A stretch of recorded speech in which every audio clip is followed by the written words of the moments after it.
outside view of my boss's Jeep. Not really necessary for my sub install video, but I just thought it'd be cool to show you guys.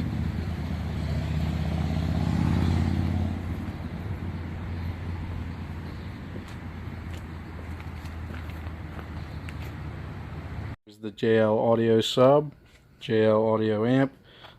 This stuff came out of another car, so we had it sitting around.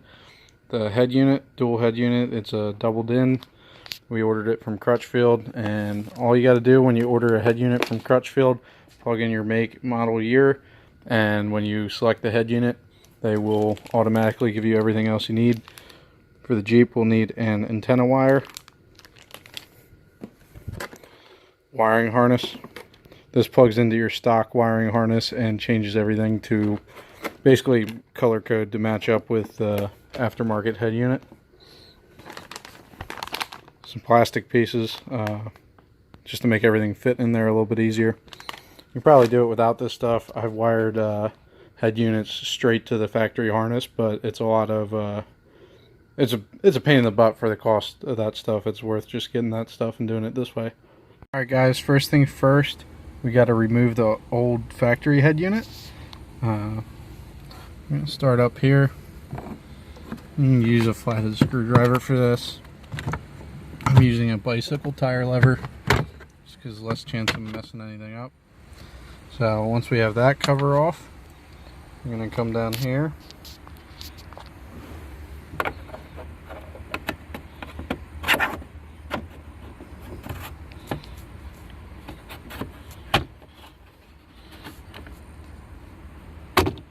Pop that guy out.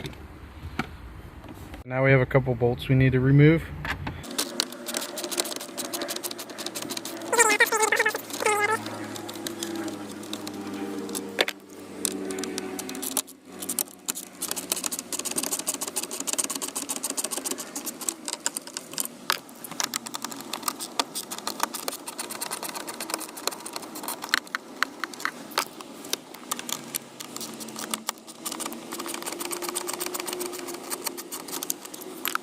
Alright, so now with those 4 bolts out, I'm just going to pop this guy off. I already had it apart, but you have to be a little rough with it. And then we have some stuff down here. I'm just going to leave that kind of hang down out of the way. No sense disconnecting more stuff than we have to. Now we're going to have 1, 2, 3, 4 more bolts holding the head unit in. So I'll pop those out quick.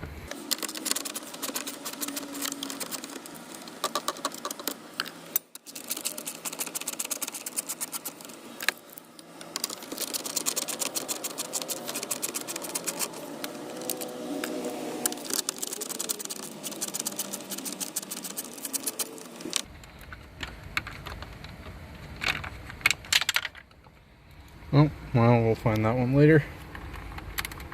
I was in there a little tight, but yeah, just pull that out. And then you're going to want to unplug your factory antenna.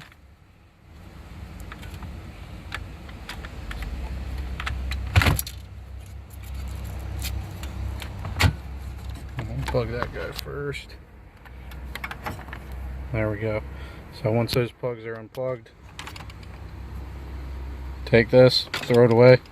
Just kidding. You might still want that.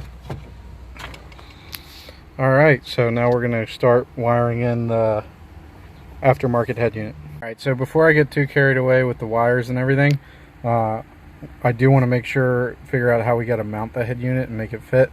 If you have a single DIN and a kit for a single DIN, the mounting is probably going to be a little bit easier. We got the double DIN because it was on sale, and it will fit, but we will have to modify a few things. First things first, I think I'm going to have to remove this metal bracket here.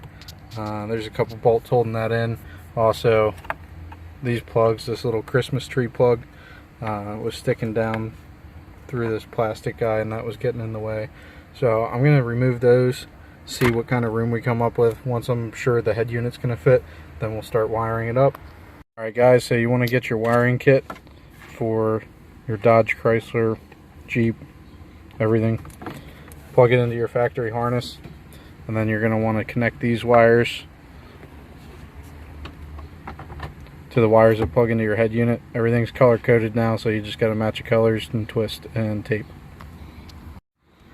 Alright, so when you're attaching these wires together, I just kind of twist them together, and then we'll electrical tape them then.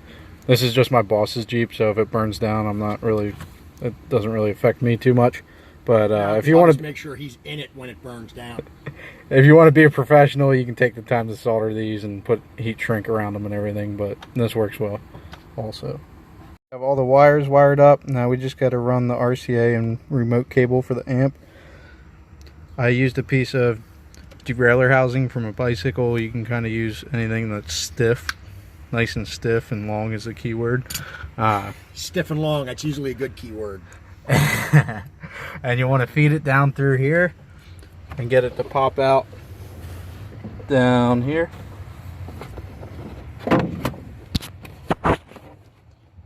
So once you have that ran through there,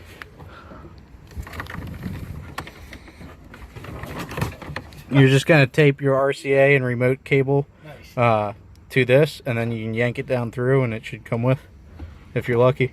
Alright guys, so once you have all your wires hooked up and stuff through there, and you have your RCAs and remote wire coming out down there, then you just want to plug everything into the head unit. You have your main harness, RCA cables, antenna, which you got the adapter for, hopefully.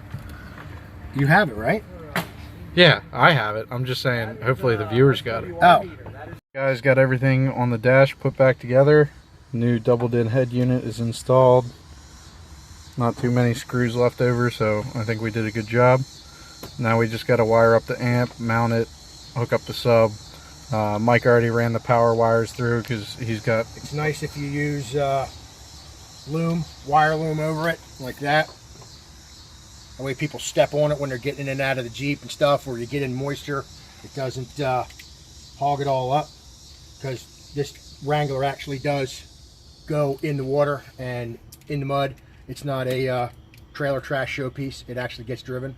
So we have to kind of waterproof everything. I can vouch for that. You know, we've all seen the really pretty nice custom cool Wrangler Jeeps. Yeah, well, we call them parking lot rock crawlers. They don't know what the dirt is, and if they did, they'd run screaming into the night, like the little girls that they are. So if you happen to own one, yeah, we don't like you. But if you'll get the Jeep all covered dirt, mud, screw it all up, smash it up, you're cool. Just as cool as guys that do big burnout. Alright, so just to show you guys, Mike has already ran a bunch of wires through for all his aftermarket lights and stuff, so he kind of already knew where to run everything. There's a nice hole right behind the, if you pop out this panel, which every good Wrangler, which all the Wranglers have, you pop that panel out. There is actually a factory plug right in there. I'll turn the light here so you can see it. That's that factory plug right there. All that's through there is literally just foam insulation. And what I did was I took a long, smooth chisel and took all that out when I did my lighting and ran all the wires through. So you still get a little bit of protection on the wiring. They're still stuck in there with insulation. But by the same token, you know, if you want to add and stuff, it comes right out. It comes out on the back side there. So, you know, it comes out tucked nice and neat on the back side. We zip tie all this stuff in nice and clean. That way when, if and when you do have problems, or you waterlog something, or you get it all hogged up in mud, it's not as big a deal to clean her up and fix it. And then this little trim panel here, we just ran the power wire the rest of the way through with our remote and RCA cables back to wherever we decide to mount the amp. Well, I'm going to mount the amp in this particular in this particular Jeep. I'm going to mount the amp on the center hump underneath the seats, so that it's raised up. Like I said, we have had water in there. I'm a little on the nervous side because I've had water higher than the hump. So, you know, well, amps aren't that expensive. If we burn one up, we burn one up. But I don't really think that'll be that big of an issue. Carpet always has tacks and stuff underneath it. If you're kind of careful about how you do it, you can run all that junk behind and underneath what's left of the carpeting. I mean, I know I tore all my carpeting out, obviously, because once you get it soaking wet once, it's pretty much done. If you're still running full carpet or what have you in your Jeep, you know, you can peel that stuff up enough to get underneath there, fish your wires through.